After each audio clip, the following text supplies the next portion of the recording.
Okay, it's time for a rant video.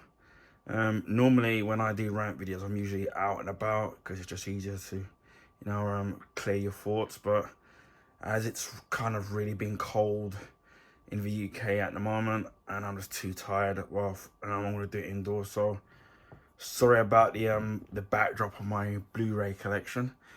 But anyway, this is a rant video in regards of Barclays partner finance or Barclays Finance and a company called Imperium. And it basically started off with what I wanted to do. I was in the Apple store about a couple of weeks ago and I wanted to make an Apple purchase. Which I'm not gonna say what it is because I won't spoil what it is until when eventually I'm gonna get it. So you'll see the unboxing of it at some point. Although I haven't got it on me now. And I've got I've got money in the bank to be able to buy the particular item easily, so it's not even a fuss. So when I went to kind of find out about my about the other finance options that were available, they had one where it's with Barclays Finance, and I'm already with Barclays, and so what would happen is that you buy so-called item, and as long as you pay for the item within 12 months, it's interest free. Or if you pay over that, then obviously you pay interest in it. So yeah, so my plan would have been to get the item, obviously pay it monthly, so that it would be interest free, and let's say for example it got down to the 8th or 9th month, and there was only a little bit left. I would then try to sit there and pay. I'll just pay the item off earlier. Again, as I've stated in the earlier on this video, it's only been 2 minutes in. The item I could just buy it outright. I just thought that the option was there. So you can't do the application inside the Apple Store because they called them private information. So I've done it all at home, and then I've tried like a couple of times, and then then you fill in all your details, they basically say if your the application for it goes through. So my application got declined several times.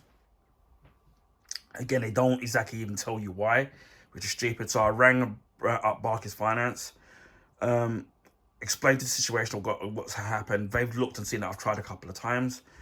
I've said to the guy, can you, is there any reason why, it's been declined? And it could, it could be that they've got information wrong, or maybe they don't think that you got enough money in the bank or enough money coming in. But at least So the guy didn't have a clue. Then he goes, oh, maybe it's because where you live and your electoral voting. Now, some people can vote online, but we get the polling card, so every year you get a letter to saying to you, oh, if your details have changed, then contact them. If not, ignore the letter.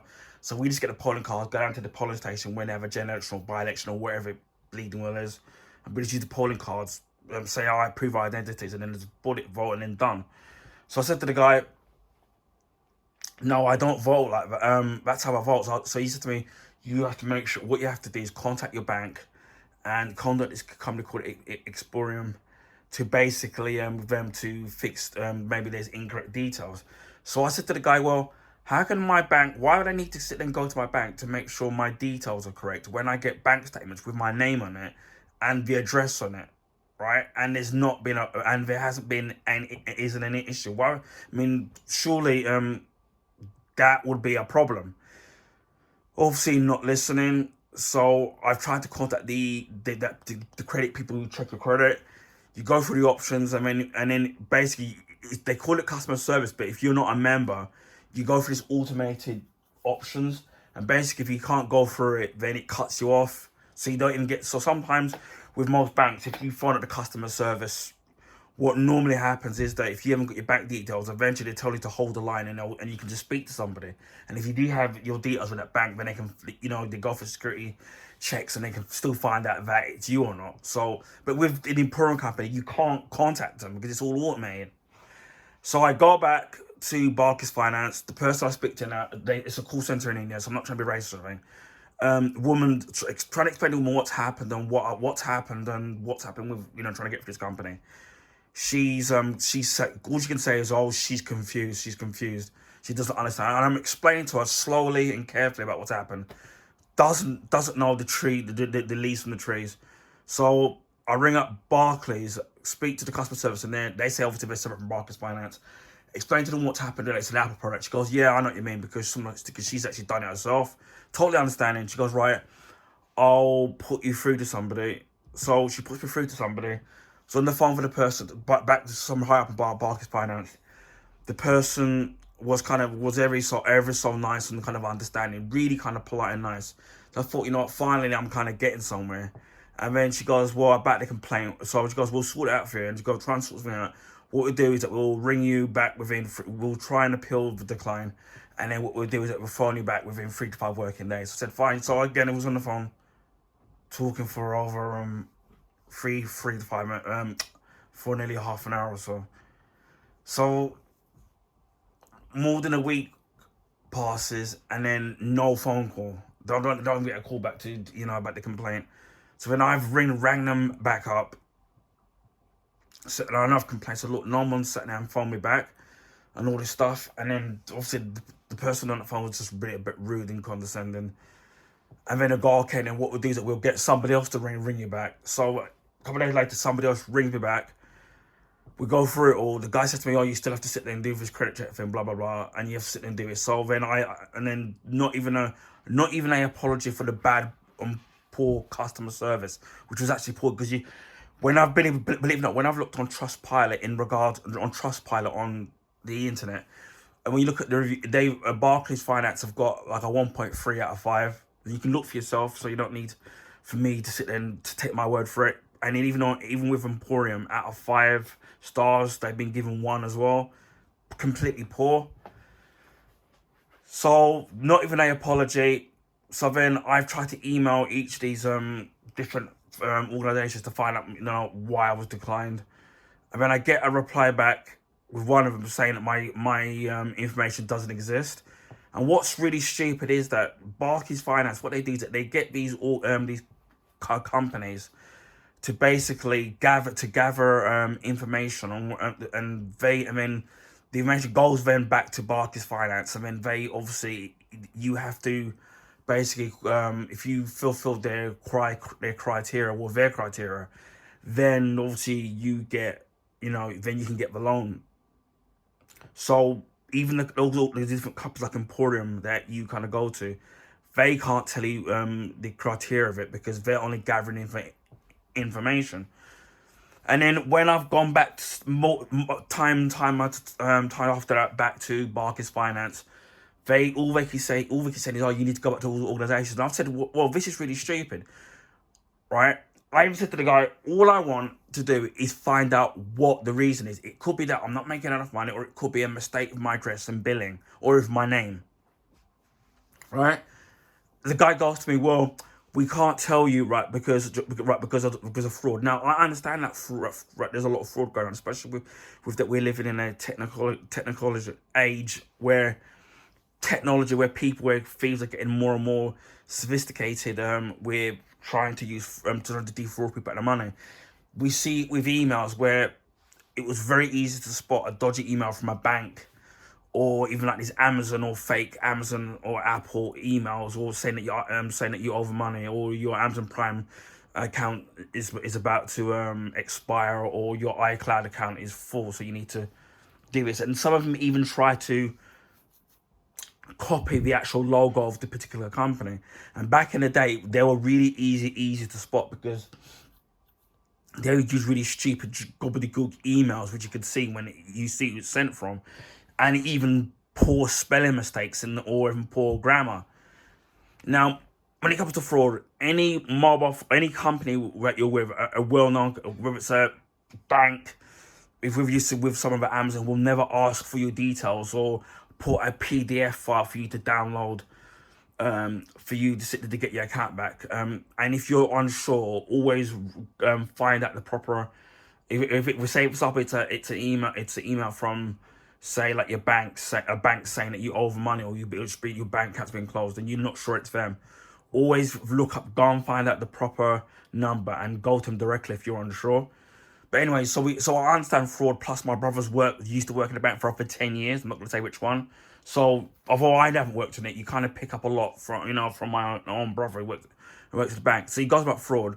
And then he starts coming at crap about you know, that the reason why they can't tell it is because of fraud, and if they tell and that and also they don't want their competitors knowing, i.e. other banks, and how they deal with fraud, right? And right, fraud, which firstly, I'm not asking them the process and what they do to sit there to deem what they think is you know, is someone is fraudulent.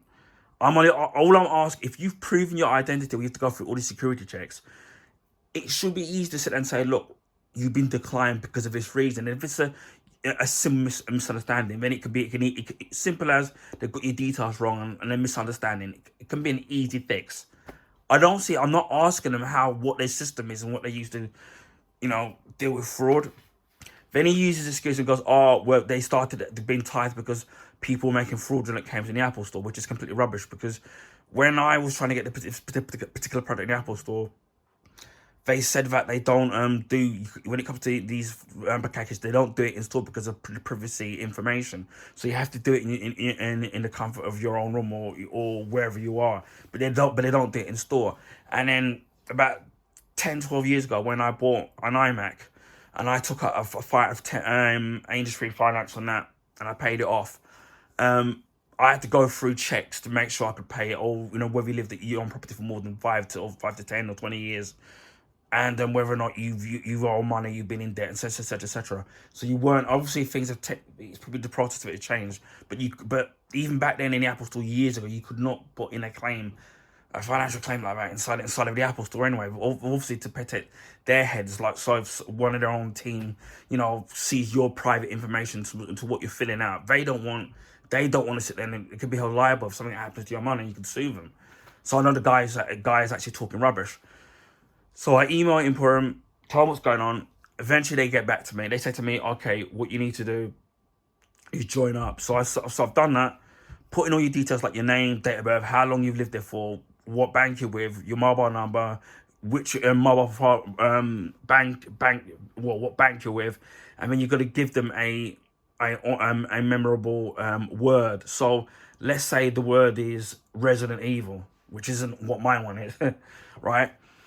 So then you phone back up Emporium, go forward the imagery, and then they say if you're not calling from the number that you've put when you've added when you've joined this the free service, there is another service that they have which you have to pay them £15 a month, which I am not doing.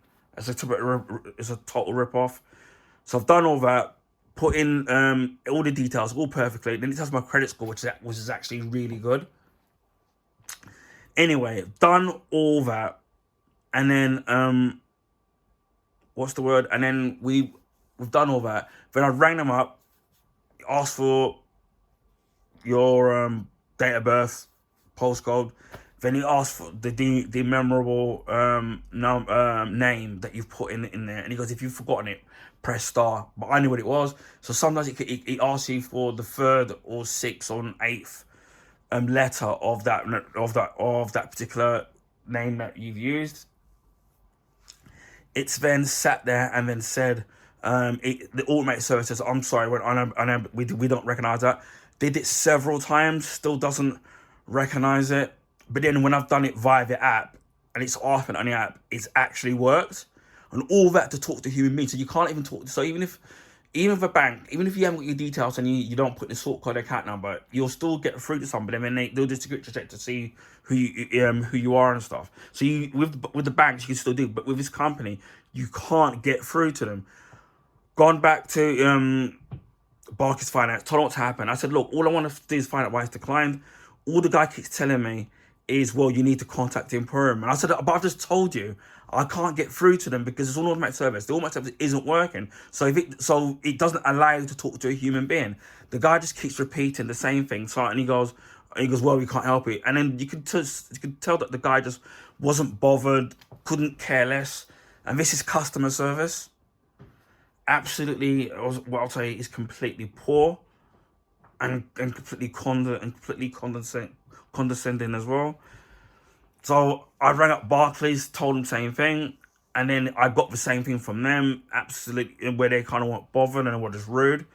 And it's just come to a point now with I've been with my bank for more than 30 years, and I just say to them, look, like come New Year, I'm just gonna change banks because I don't deal with I'm not dealing with poor customer service. And the thing that pisses me off with all these companies that make these banks is that they take your money and then they spend your money, and that's how they get interest. And then because obviously they're using your money to make money. And you would think that if you're a good customer that has never missed a payment in their entire life, you've got good money inside of your account. As well, you never missed a payment, never been in debt, never been in trouble, never done anything fraudulent.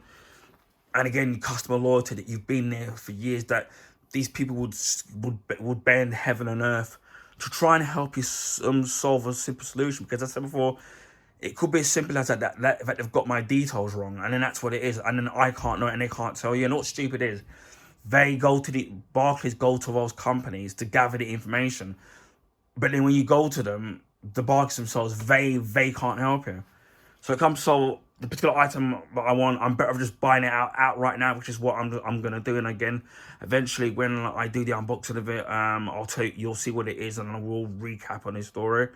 But yeah, my total rant with Barclays and Barclays Finance. And then when I've looked at before on Trustpilot with Barclays Finance, their review score out of Trustpilot was 1.3 out of 5 stars.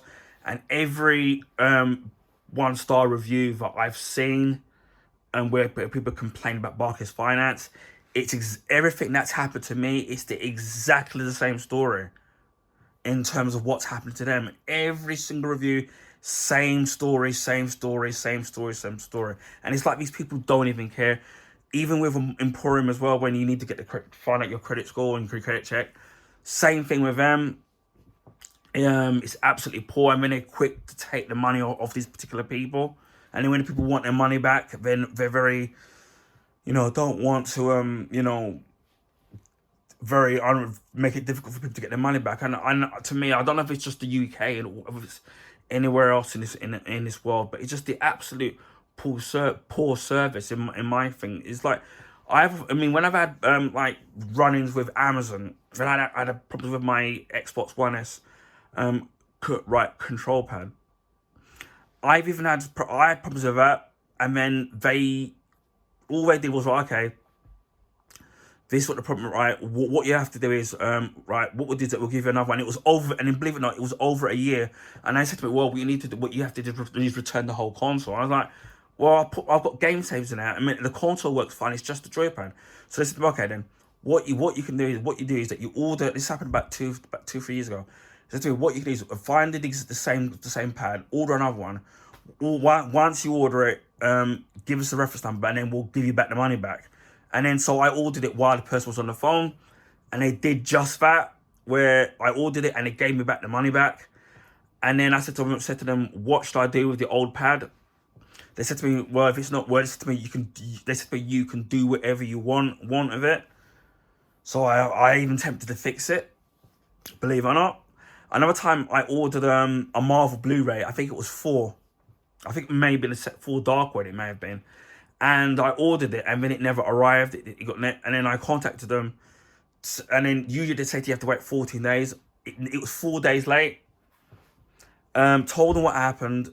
They bent over backwards and said, okay, what we're going to do is we're going to classify it as being lost, even though it's only 4 days.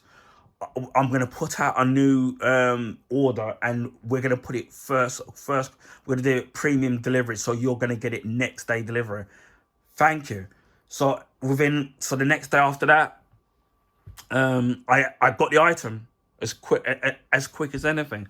So when you get good customer service and a person is willing to sit there and to help you solving your problem, you're then more likely to say that, you know what, I'm going to stay with that company because they're actually really good. Or in fact, what I'm going to do is I'm going to recommend, that company, let's say using Amazon, to other family or friends. Even with my mobile phone provider, I've had issues, certain things that have happened with them in the past. Not very often, very, very rarely. But when they have happened, they've been more than friendly. When it's come to say time for me to upgrade my phone, I pretty much get the latest phones that come out up front. The cost of the mobile phone free. All they're gonna do is pay for the delivery. They always offer me good deals because of the fact that I always pay my bill on time. I've been a customer for them for multiple decades. They give me good deals. Even with Sky, when they put the prices up and then my contract runs out, I've said to them, look, I'm going to leave because it's getting expensive. Oh, I tell you what we'll do. We'll reduce this for 2 years and for 2 years, and we'll give it to them for this price. Do you agree to it? I said, yeah. You're going to pay an admin fee, which I think is a bit stupid, which is usually £20. So at the moment now, the deal I'm getting from my Sky HD is actually cheaper than the deals I've had for the last 2-3 years. And it's simply because of that you've been a good customer, that you can talk them down and get a good deal, so then you're more likely to stay. That to me is good customer service. When you got people, you can tell even if you don't see somebody, that when somebody over the phone is just being rude and constant and they don't care, it puts you in a bad mood. Then you think, so, right, I'm not going to stay with them. And again, as I said, these people, these banks don't care because the people in suits are making all their money, and then the customers, to run around, especially if this person may be ill, do you have disabilities, running up your phone. But I know sometimes some of the phone numbers are free, but it's a lot of pain and hardship, and the fact that you've been on that loyalty with some of these companies don't seem to mean anything these days. And it's just a real shame that now that it's come to all this, where these companies don't even, your loyalty and customer service and paying your bill on time and never missing the payment and so forth don't seem to mean anything anymore. And it's just absolutely just, as I said before, being absolutely poor. So yeah, with Barclays Finance and Barclays itself and the Emporium company, and especially with Barclays as a whole, I know probably all banks are like this, but they're all they're all completely poor. So I want nothing to do with them again. And now, as for the particular item that I wanted, I could easily have bought it. So some people say, well, why just didn't you? The fact that I thought, right, the finances with Barclays know how much money I've got. I've been a good customer. I've done finance in the past before, and they know how much I've got. And I've been living on my property for many decades. No criminal record, nothing fraudulent, nothing like that. Thought it wouldn't even be a problem. And even if there was a problem, there'll be some way of coming to some way of coming to solution. But when you're speaking to customer services and then trying to sit there and to come to resolution, try to fix it, and then the people at customer services don't even care and they're not even bothered, to me that's even bad. As I said before, with Sky, when I've complained to them, I said, look, you're charging so much money for the packages and it's ridiculous, and you're always doing it every year. And I said, okay, let's see what we can do in making it cheaper for you. And they've actually done it. Although the price what they're charging over the years was way cheaper, but they're always willing to do some deal with me. Or as for with my mobile phone provider, when I want a new phone, back before the smartphones, when I wanted a phone and they said to me, like, you're gonna pay this amount, I said, no, I'm not paying that. Surely we can come to some deal. Or I said to her, okay, I'll leave then. I'll take my business. I'll take my money as well. Don't worry, hold the line. We'll see what we can do. And they sit there, okay, then we will sit there. So what ended up happening was they were giving me the phones. This was pre smartphones. I'll tell you what they'll do. We'll give you the phone like at 80% discount or half price. And I said, okay, do it. And now with most of the current iPhones that always come out now, because I do it every 2 years. So the phone I'm using now is a 12 Pro. But I'm hoping to get the 15 Pro. And the deal that I'm being offering, the deal that I'm being offered now is pretty, and in the long term, it's gonna be a better deal than what I'm on now. And I'm getting, and if I take that the deal that they're offering for the 15 Pro, I'm not only am I getting the phone for nothing, but my tariff is gonna be way cheaper than what I'm paying now. I mean, you can't even say no to that. That's good, all because you sitting there and talking to these people. They know that you're a good customer, and they don't want you to leave. Same with Sky sometimes. So even with Sky, if your fingers up, if your fingers up, and same for your mobile phone is up, and you haven't upgraded in ages, just sit there and say to them, oh, okay, like, oh, I've been a good customer for years, never missed a payment. I'll just leave and go elsewhere and watch out for what happens. They're willing to sit there and bend over backwards to try and keep you there. But with Barclays, as I said, I'm completely done with them now, and I'm just sick of the poor customer service. So yeah, and this Emporium company who did the credit checks, they're absolutely poor as well, because you can't even talk to somebody. It's just completely all automated, and it's not even working properly. So yeah, I'm absolutely done, and I'm not taking any crap from nobody, and nor should you if you're receiving poor customer service. So that's rant over.